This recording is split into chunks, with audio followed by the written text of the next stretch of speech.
Welcome, and thank you for listening to the Sales Maven Show. I'm your host, Nikki Roush, your own personal sales maven, here to offer you tips and strategies and techniques to master your sales conversations.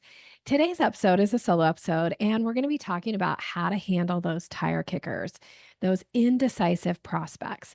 What are some ways that you can either turn them into committed clients and/or bless and release so they are no longer being the time suck and energy suck that they can sometimes result in being. So let's talk a little bit about what is a tire kicker? You can think of this in a couple different ways, or at least I think of this in a couple different ways. It could be the people who are showing up and wanting to get on calls and pick your brain and, glean as much free stuff from you. They are people who are sending you questions. They are people who, and I'm talking about not just a question, but they continuously send you questions, expect you to answer, but they never actually pull the trigger and sign up for the program. That's kind of one version. And another version is the person who kind of keeps you on the hook of yes, I totally want to do this, but I need to wait. So can we talk again in a month? Talk again in a month. Yes, I totally am, excited about moving forward with your program, but I just can't now because I have this going on, that going on. Can we talk again in 2 months? And it just keeps going on and on and on. And at some point, you have to decide, do I bless and release?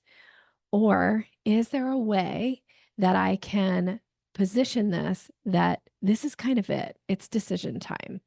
So that's what we're going to be talking about today. And if you find yourself in these situations, you're not alone. Tire kickers are something that comes up quite a bit in coaching sessions with clients of how to handle these particular types of people that just in my opinion are just energy drains on you. And then figuring out who's worth it and who do I bless and release. Okay, so I kind of explained what tire kickers are. And the idea here is there something that you're doing that is encouraging that behavior and is allowing it to keep going? And if so, as I kind of go through some of these situations and talk about these scenarios and language, it's not to beat yourself up, right? That's not why I ever teach or talk about anything. It's for you to decide, is it time for me to do or say something different so that I can either help this person make that decision that they obviously, there's some part of them that wants to kind of take that next step with me, but they're holding back for some reason. So is there something I can do that will help encourage it instead of continue to support them not making a decision?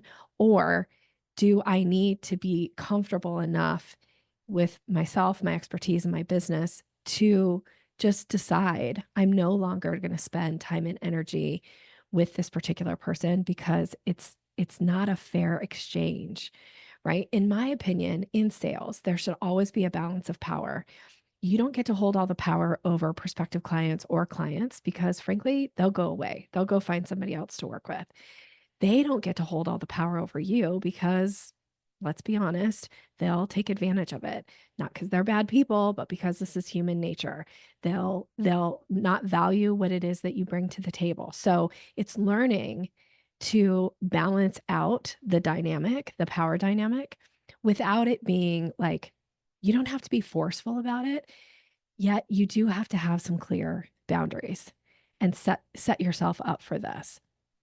So one of the things that is so important to do to set clear expectations, if you are going to get on a call with somebody and maybe you've had a couple calls with them and they keep postponing making a decision, you want to start with a pre-frame. Now, I recommend starting with a pre-frame for your consult calls, your circle back calls, any of these follow-up calls when you get on if you're getting into a live conversation with somebody, you want to start with a pre-frame. There is a particular pre-frame that you can use when we've had a few conversations and they still haven't pulled the trigger. They're being indecisive. So here is an example of what I recommend, and I have used this myself. I might say, the purpose of today's call is to answer any last questions you have, and then we'll decide today whether or not we're going to continue on and work together. So that's part of the pre-frame, and I'm going to state that. Now, years ago, I had somebody who was kind of in this same situation where we had had a few circle back calls and they just weren't making the decision. And I just got a sense that like they just weren't really, I don't know. I needed to change something about what I was doing because what I was doing wasn't helping this person get what they were so telling me they needed. I knew they needed coaching. I knew I could make a difference in their business. And yet there was something that was holding this person back. And as soon as I said what I just said to you, the purpose of our call today is to have, this final discussion, answer any last questions that come to mind, and then make a decision whether or not we're working together. She like stopped what she was doing and she was like, wait, are you saying that if I don't decide today that I won't be able to hire you? And I just said to her, I'm actually not saying that you won't be able to hire me. I'm just saying we won't be scheduling any more circle back calls. And then I'm going to give you some other language that I gave here in just a second as I kind of go into this conversation with her. But that set the stage and it kind of, in a way, put her on notice. Now, end result, she did hire me on that call and was a client for, gosh, year and a half, 2 years. Fantastic client, still refers clients to me to this day.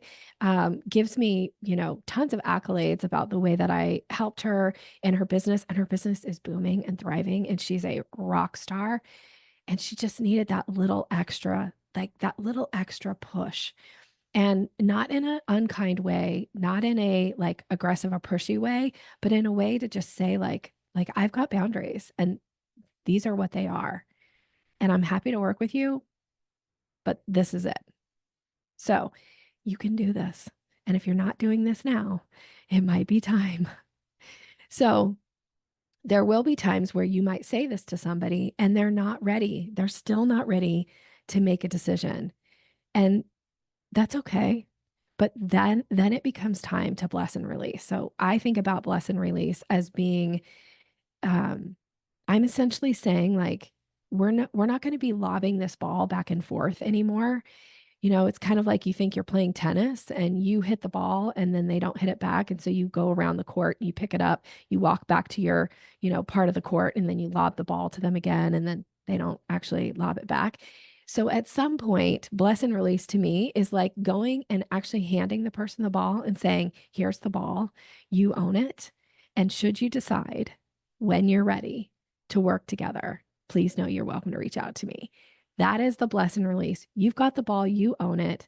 I don't believe in chasing clients. And if I feel like I have to chase somebody in order to earn their business, I usually find that those are the worst clients to work with. And if they end up hiring me, and or I'm just frustrated, right? Because there's something about them that's keeping them from taking action. And I know for a fact that clients, when they hire me that are ready to implement, they get amazing results. This is why I constantly say implementers get results. And I truly want to work with implementers. It's frustrating to work with people who aren't. I'm not attached to them not implementing everything that I give, but at the same time, like I expect people to earn their money back when they work with me, right? But they actually have to do the work. Like I'm not doing it for them. I'm not doing the selling for them. So that's important. Now, when I think about this bless and release, here's an example of something I might say to somebody. I might say, if you're not ready now, I respect that. You are welcome to reach out to me when you are ready to move forward. And, this will be our last follow-up. So I'll wait to hear from you when you're ready. So that's me saying, here's the ball, you own it. Okay. And I also refer to this as like playing cat. I had this conversation with a coaching client yesterday, and I was telling her based on the situation that she was having, that I recommended that she play a little cat right now. If you've heard me talk about creating curiosity, I talk about dog calling versus cat calling. And this is not exactly the same, but the dog calling energy is like Dogs, they'll take your attention anytime you'll get it. Cats will take your attention, but you've got to come to them. And so when I say playing cat, it's like me pulling back a little bit and then saying, if you want to play, if you want to move forward, you have to take the action. So again, you have the ball, you actually have to lob it. I'm no longer going to come around the court, pick it up, and go back to my station and hit it back to you. Like, we're not going to play this game anymore. I'm going to play cat. I'm going to take a step back. And that sometimes gives people relief because now they don't have to just tell you or admit that they're not ready to move forward. So they'll feel some relief about being able to just let it die. Or what can often happen is when you pull back, people will be like, oh, wait, I'm actually ready. So with the client who said to me, wait, are you saying that we won't be having any more calls and, I'm not going to be able to work with you? And I said to her in this moment, I just said, the best clients and the ones who see results are the people who are ready to implement change in their business now. So if you're ready, I'm so in and I would be honored to work with you. But that means we've got to make a decision. So that's kind of where we're at. And then again, like I said, she hired me on that call. She was in and she was really in. Like, she was such a great implementer, but I had to like set that boundary up and set the stage. Now, if I say to somebody, the best clients are the ones who are ready to implement, who are ready for change. And if that's you, I'd be so honored to get started. I'm really excited about what's possible for you with your business when we increase your close rate or whatever it is that they said that they wanted. Um, so is that something you're ready to move forward with? So I'm going to issue that invitation. And in this particular case, the client was like, yeah, like, I'm totally in. But I have said this to people before and they're like, yeah, I still need some time to think about it. So then I just say, like, please know you're welcome to reach out to me when you are ready. I'll be excited to hear from you. So I'm not shaming. I'm not trying to make anybody feel bad about not moving forward, but I'm also saying, like, I'm not going to chase you. I'm going to play a little cat. If you want me, you have to come back. And the great thing about this is clients, prospects, they do come back because I leave the door open so they can come back. But the tire kickers, the people who are just like, I just want to ask you this one last question, Nikki. If you could just give me your advice about this, if you could just tell me what strategy or what to say here, if you could just help me with this script, those are the people that, it's like, it's not actually serving them for me to continue to answer their questions. So when you find yourself in these types of situations with the people who are just like, I just, I'm not quite ready to move forward, but I really need your help on XYZ. You got to stop coaching. You have to stop giving free advice for the people who are just like sucking it up, because you're essentially saying to them, you don't actually need to take action now because I'm just going to give this to you for free. And I hope you know this about yourself and about your business and about your expertise. When you give somebody this little like nugget, I always call this the grain of sand. You give them this grain of sand, they think they don't need to hire you, but it's just one grain of sand. And when they do hire you, they get access to the full beach.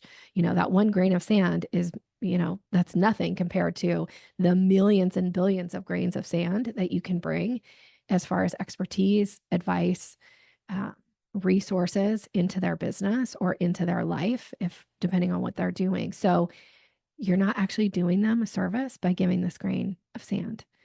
And some tire kickers will just continue to suck you dry until they feel like, well, I got everything for free, so I don't need to hire her. As a matter of fact, years ago, I think I might have shared this on the podcast before. I found that I was giving away so much stuff for free that I think one week I had like 7 different people ask me to just like help them with something. They didn't actually want to like pull the trigger and sign up for coaching with me. They just wanted like help on something. And when I looked at the amount of time that I was spending just like helping people for free, it was hours of my time. And that's not good business, right? And I just found like this wasn't good for them either. So what I did is I started offering spotlight coaching sessions. They're 15 minutes. So this like, can I just pick your brain? Or Nikki, can you just answer this one question for me? Yes. I have a spotlight coaching session. It's 15 minutes. Here's the price for it. Here's the link. You can get signed up. I'd be happy to work with you on that. Now, 9 out of 10 client or prospects, when they ask me for free stuff and I send them the link to the spotlight coaching session, they don't sign up for it. But what they do is they go away because they now recognize that in order to get answers to these questions, they have to pay for it. And that shows me they weren't really serious prospects anyway. So blessing and releasing those types of people out of my business, I have no problem with. Like, I'm so happy to. Now, the 1 out of 10 people that sign up for the spotlight coaching sessions, I can do a lot in 15 minutes. If you've had a spotlight coaching session with me, like we can sometimes create whole offers. Sometimes I can restructure, all kinds of things that I can do. So I'm not going to go into so much detail about it, but I do a lot for somebody in 15 minutes. It's huge value to people, and they're able to go and immediately implement whatever it is that we worked on.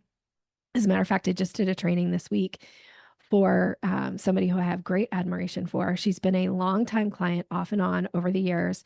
And now when she needs something, she books spotlight coaching sessions with me. And she's like, I can't believe what we get done. She actually said this in the training that I did for her group this week. She was like, I book spotlight coaching sessions with Nikki. Now I know her business, so it doesn't take much. She's not having to spend any of those 15 minutes explaining like her core business because I know it.